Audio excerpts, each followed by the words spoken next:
Welcome back, everybody, to Brown Bag Bets. Powered by BetSperts, we are your daily dose of quick hit handicapping and sports betting picks. I'm Alex Christensen, and joining me, as always, Mr. Andy Molitor. And, well, Andy, I guess we'll get started with that hockey game last night. It sure was exciting, but not the outcome we wanted.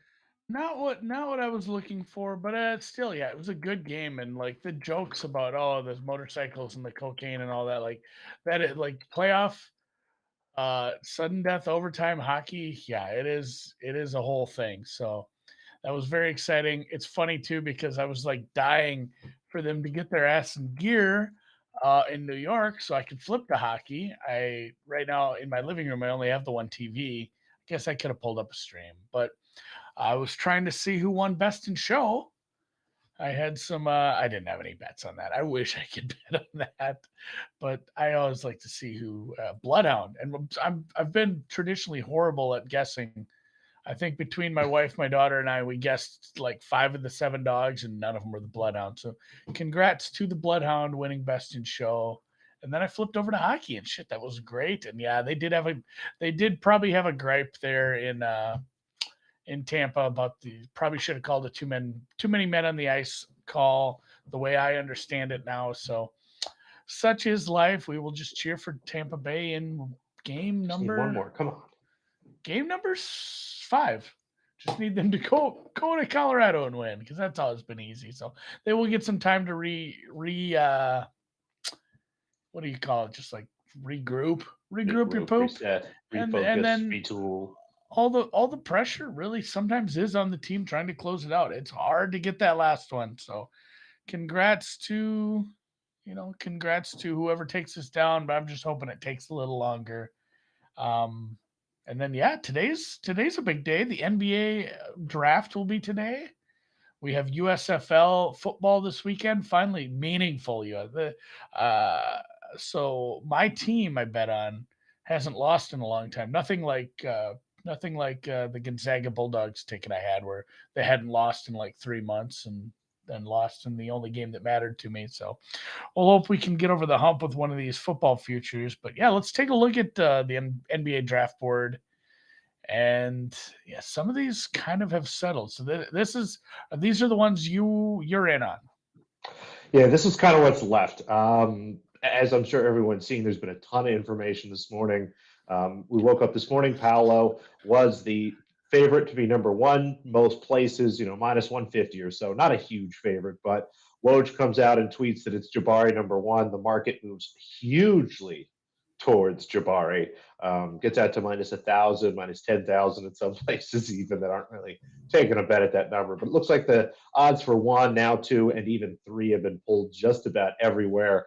I still have faith in it being Palo, but we've got a bunch of really good positions in the last week or so, the last couple of days. Here are the last four over-unders, though. I gave all these out already, but these are the last ones that are still out there that I think you can find at a reasonable number. Again, Jalen Duren over 10.5. He's Rudy Gobert, the absolute best case scenario, and someone I think is definitely going to fall as a big man who can't shoot in a draft full of guys looking for wings and shooters. Shaden Sharp under 7.5. There seems to be a lot of noise around Portland using their pick at 7 or something like that to take him to trade to Toronto. His name just keeps popping up lower and lower and lower. There's even an 8 out there, but under 7.5 looks good. Nikola Jovic over 20.5. This one is open about half spots. I would even take 21.5 here. He is tumbling.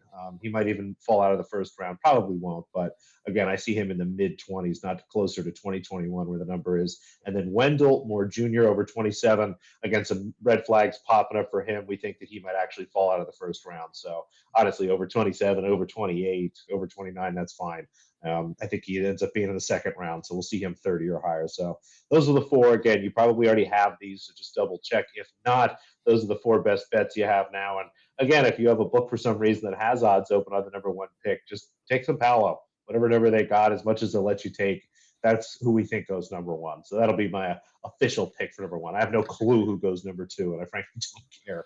Maybe Jaden Yeah, Ivey. I'd like Jaden Ivey to go two if possible. It just doesn't seem like it's going to happen. if it does end up happening, where we end up with a Paulo in Orlando, or a trade for one and Paulo at number one, that's not number two, and if Jabari is on the board and OKC is up, I feel like would have a hell of a time passing on him. So I don't know. I think that's probably where we end up. I have been very wrong before, but informational stuff is usually decent.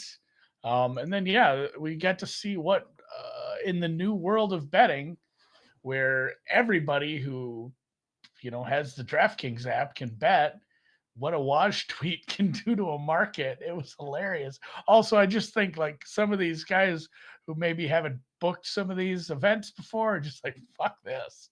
Like we've just taken too much money on this.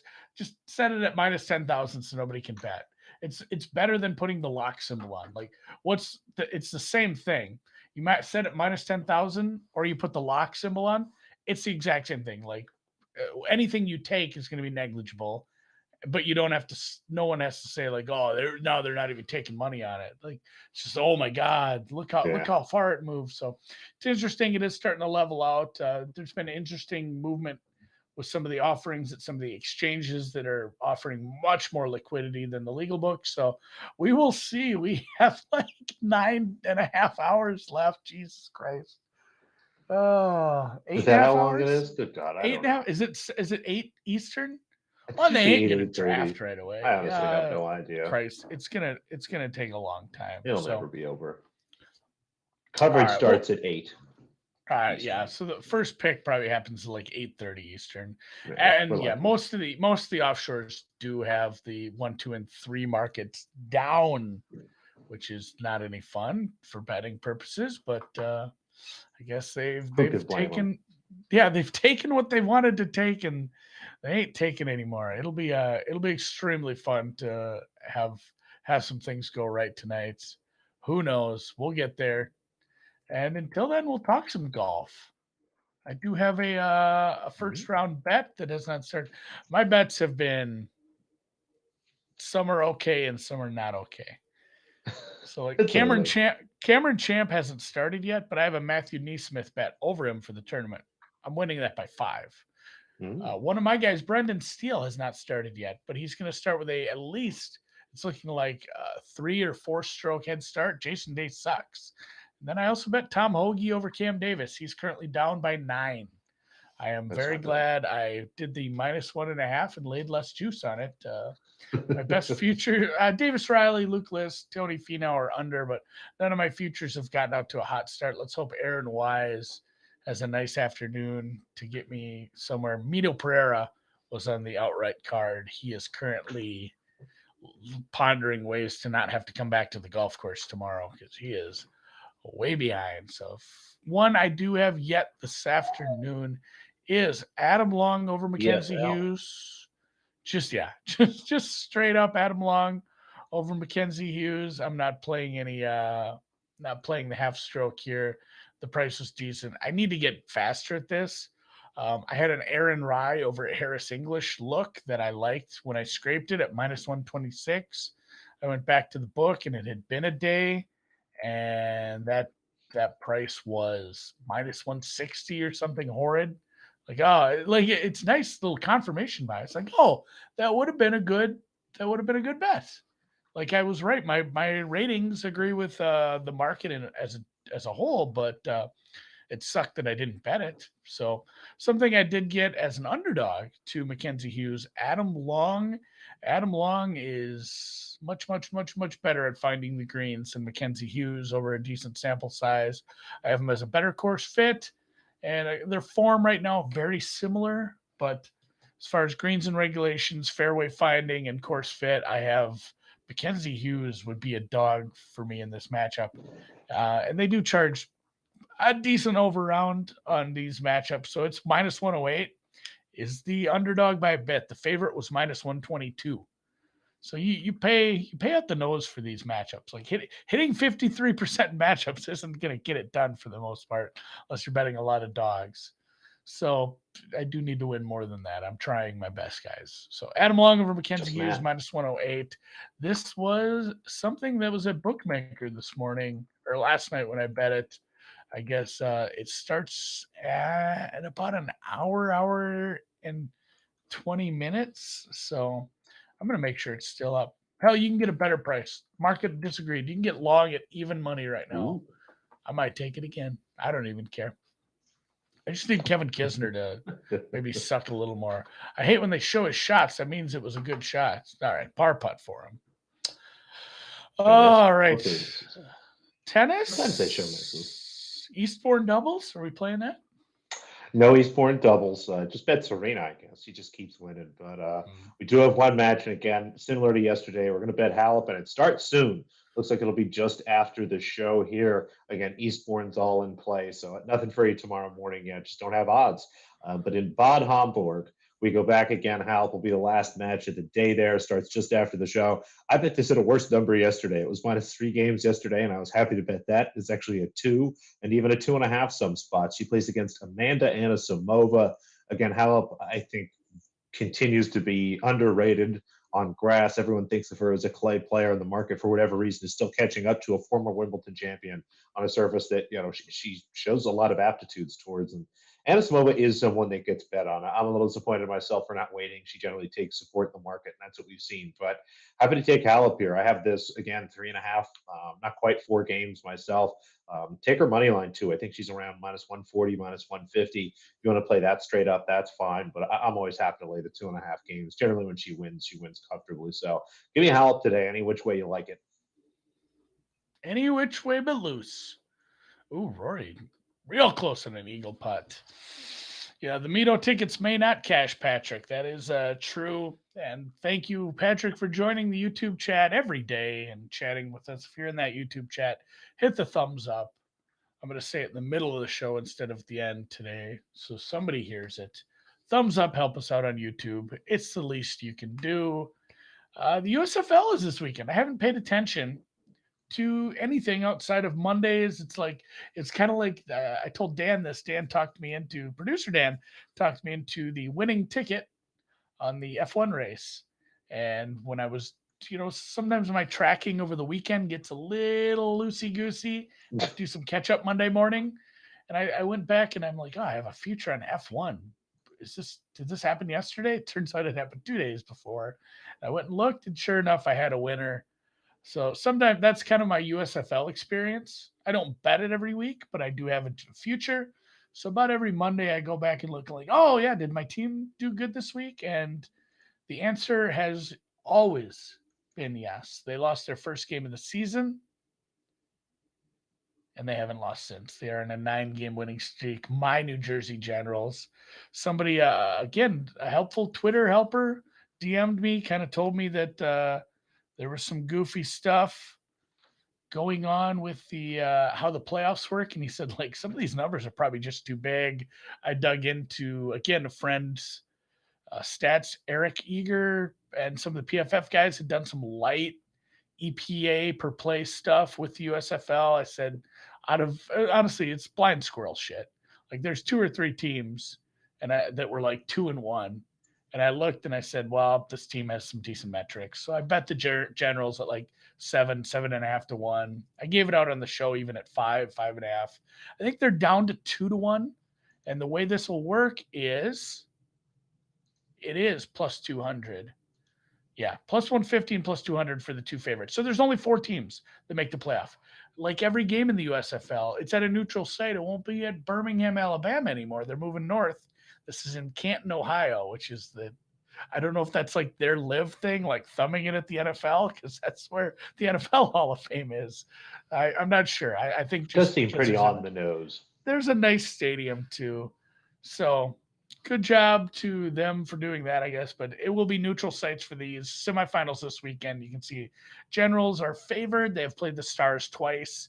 I believe they just got done playing them, beat them in a close one, beat them by about a touchdown earlier in the season. So I do expect the Stallions to win the second game there.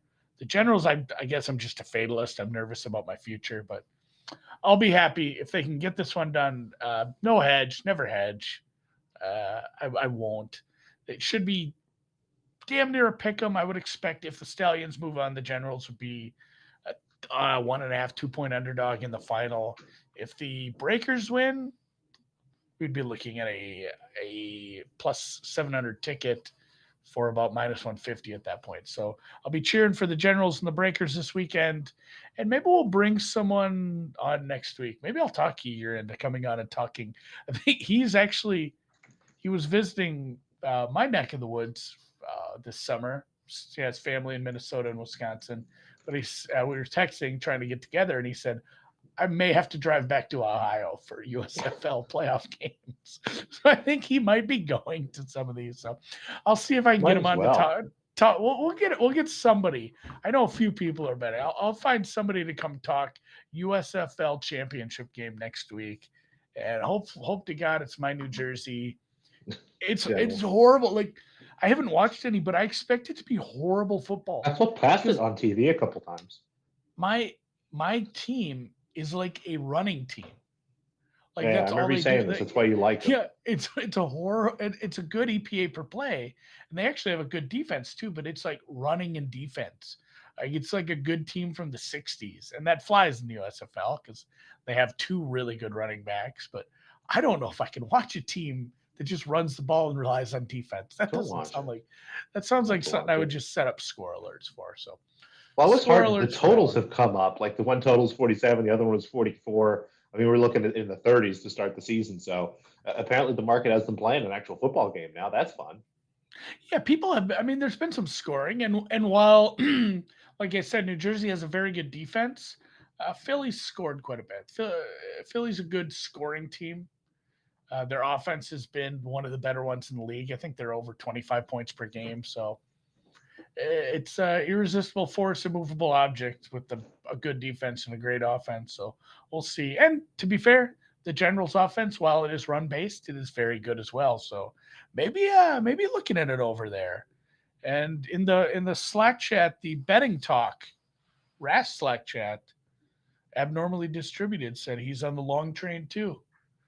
Um, it was 119 earlier. It looks like it really swung the other way overnight. I don't know if people set up daily golf bets or if just somebody really, really liked Mackenzie Hughes. He had a good Sunday, but man, I think Mackenzie Hughes stinks, and I'm sticking to it. Let's do it. Believe. I believe in All right. Paolo. You believe I'm in Long. Let's I'm go. gonna have to bet enough on Halep to not make tonight suck. Honestly, like I said, I got enough on positions I think that are good enough in the over under markets ahead of time that even if it goes, tits up at the top of the board, I think I can still end up positive. All I want to do is end up positive. If Paulo ends up number one, I'm renting a fucking house on Lake Minnetonka for the 4th of July and just drinking Sambuca out of I don't know, like an expensive vase. That's my plan. I'm going to buy an expensive vase just to drink out of it. Go get a bottle of Sambuca in case he does go number one. Pop that tonight, Yeah. spray it all over the house. So, all right. This time we will catch you guys on Friday. So we'll see you tomorrow, Alex. You have a good one. Enjoy your Thursday afternoon.